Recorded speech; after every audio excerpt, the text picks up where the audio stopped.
It's my pleasure to welcome to The Truth Today an American hero. Jack Carr had the dream as a 5-year-old of going into the Navy, becoming a Navy SEAL, and becoming a writer. He has realized both of these dreams. I guess he is best described, I would, as the original badass. This guy has lived more life in his short years than most 20 people that I know. Jack Carr, welcome to the show.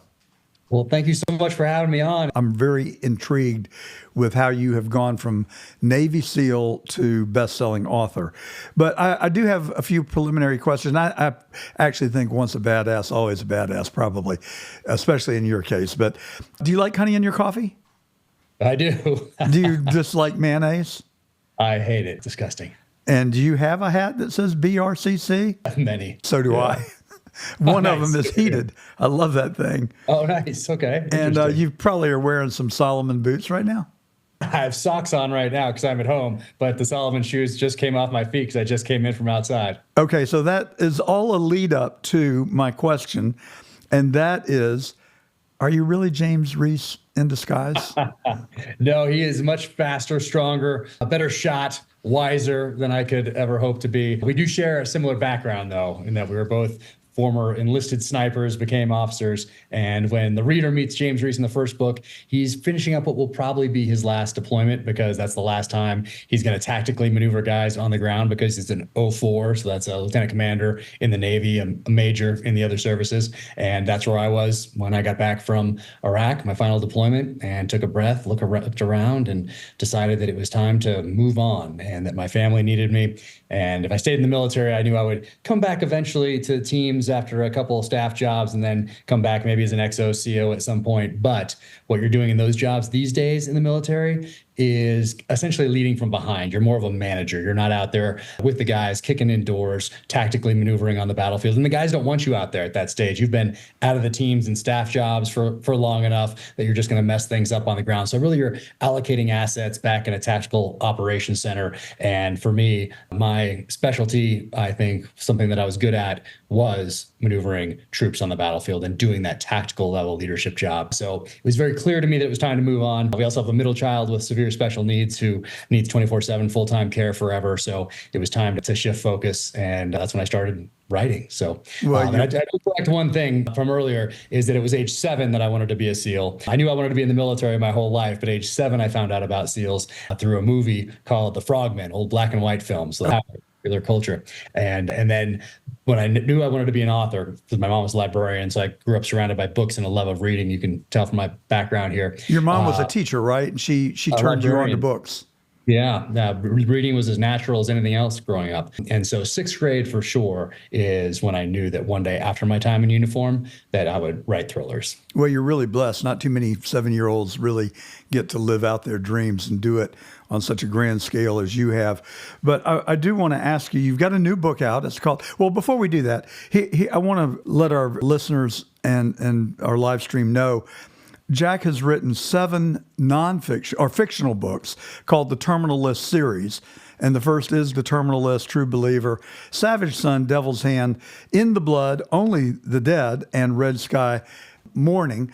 And you can find those on Amazon and also on Audible, which is where I have to confess I've found most of them. But, you know, Jack, I'm telling you, I'm not blowing smoke. These books, I'm through the first 2. My wife, who you met a moment ago, has read all 7, and she's really the one who said, John, you and this guy are on the same page. You really need to invite him on your show. But these books became my best friend. And when they were over, I was like, oh my God, I'm so sorry it's over. But then you don't disappoint because there's one right behind it. But these are truly page turners. I want to know how much is really grounded in truth and how much is it truly fictional? And as a reader, you know, I'm wondering, well, did this really happen? Or is something inspired it, obviously?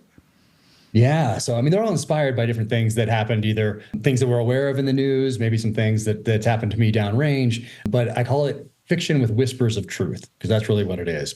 And then on my fourth book, The Devil's Hand, I started to include an author's note at the end because I was getting so many questions just like this one about what was true, what's not, what's real, what's fiction. And so for book 4, The Devil's Hand, it's really about bioweapons research, what the enemies learned by watching us on the field of battle for, at that point, almost 20 years at war.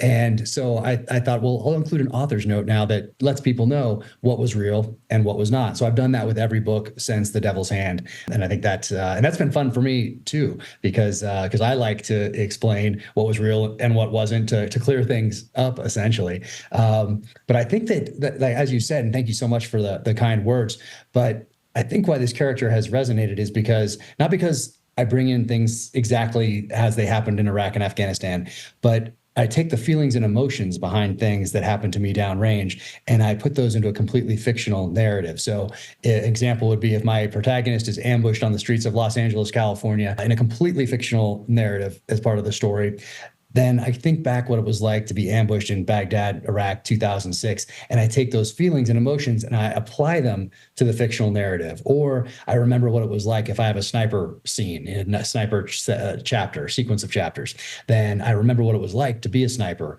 in Iraq, to be in Ramadi, to be in Mosul, to be in Najaf.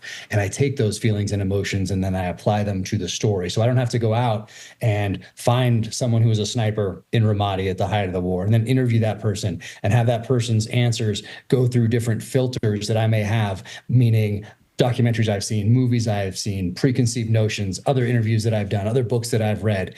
And so I don't have any of those filters. It comes directly from my heart and soul, directly onto the page. So I think that has made this character resonate. And then the other thing that kind of parallels this is that James Reese, my protagonist, is on a journey. So what you're supposed to say, I think what the publishers like you to say, is that you can pick up any of these books in any order and read them because they all stand alone.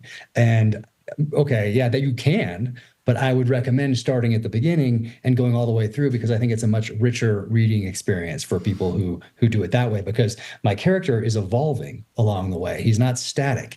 And that's something that all of us have in common. Every single person on this planet is on a journey. And so because they're not individual books that stand alone, that resonates with people as well, because they can identify with someone who's on a journey, who's learning from past experiences and then taking those lessons and applying them going forward as wisdom to a current problem set. So I think both of those things have really made this character in the series stand out. Well, my wife, who you met earlier before we came on, actually started with book 7, and she was just overwhelmed by what a great book it was. And so she turned me on to it, and she said, but whatever you do, start with book 1. And so I did that, and I'm up through book 2 now, and I intend to finish the series in due time. Very well. That's very wise. So I think they get better each time. So that's good. That's good for you, because my goal is to always get better regardless of what it is that I'm doing. In the SEAL teams, I wanted to be a better leader and operator today than I was yesterday. I want the next book after Red Sky Morning to be better than Red Sky Morning was. And I think each and every one has been better than the previous book. And that's always my goal, to make it better, to improve as an author, and then also to push the genre forward, even if it's just by a degree, because really what I'm doing is building off this foundation of all these authors who I read growing up. And I was very fortunate to read essentially the masters early on. By 6th grade, I was reading the same books my parents were reading. So that means Tom Clancy and Nelson DeMille and David Morrell, who created Rambo in 1972 with First Blood. That's Robert Ludlum. That's A.J. Quinnell. That's J.C. Pollock. That's Mark Olden. There's all these guys who were essentially the masters of the thriller genre. And I got to read them at that time, when my only job was to essentially be either out of sight or be seen, not heard as a kid. And there weren't all these distractions around that we have today. So it was either go outside and play, because you can only play Atari 2600 video game for so long, and then read. So I got to read all of these masters without having to worry about a mortgage or a car payment or kids or my wife or a job. The only thing that I had to do was read these books because I loved them and was enjoying them, and I fell in love with the magic in those pages. And I think that's a different reading experience. Had I woken up at age 40 and decided I wanted to be an author, and then thought, well, what should I have been reading for the last 30 years. And I didn't have to do that because I'd been reading for all of my life, building this foundation, which helped me in the SEAL teams because I wasn't just reading thrillers my whole life. I was reading everything nonfiction I could find on warfare, insurgencies, counterinsurgencies, anything that I could find that would help me be a better SEAL, be a better operator, be a better leader. So all those things kind of came together at the right time and place. All the thrillers that I had read, all the nonfiction that I had read, the practical application of warfare on the battlefield in Iraq and Afghanistan, and all those things came together, I think, at the right time and place and allowed me to do what I'm doing now. Well, it's really a gift to enjoy reading, and our third son is a prolific reader, and he reads nonstop, and he has acquired so much knowledge as a result of it. And, you know, since I was 12 years old, I've always been enamored with earning money and making it in the world. So I've worked, and I've never been a big reader, but I'm starting in my later years to find time to do more of it. But so now you were in the Navy. Audiobooks, right? I'm sorry? And you're finding it in the audiobooks. Yeah, well, both. I also have a stack of books on my nightstand, and I have put them in rank order of how I'm going to attack them. I feel like an audiobook is a little bit of cheating, frankly. There's something gratifying about actually sitting down and reading and completing a book, which I'm doing with Targeted, which we're going to get to in just a second, because it doesn't exist in Audible at this point. So it will on September 24th. Of course. We're going to talk about that in just a second. Same narrator, Ray Porter. And on audiobooks, it's interesting in that audiobooks are the fastest growing segment of publishing. And I think a lot of that is because of what we're doing now, because it's the same medium. So someone can hear us talking here, they're already listening to something, and then it's a natural thing to then listen to a book. So I think the popularity of podcasts and things like this are part of the reason why audiobooks are the fastest growing segment of publishing. And I got so lucky with my narrator, Ray Porter, who's just an amazing guy. So the audiobooks are very popular. Well, I resisted Audible for a long time just because of that paradigm that I thought you were kind of cheating, you know, not sitting down and reading the book. But now I've fallen in love with Audible, and it really makes exercise go so much faster, so much more enjoyable. Taking a car ride is so much more enjoyable with an audiobook. So I've really become a fan.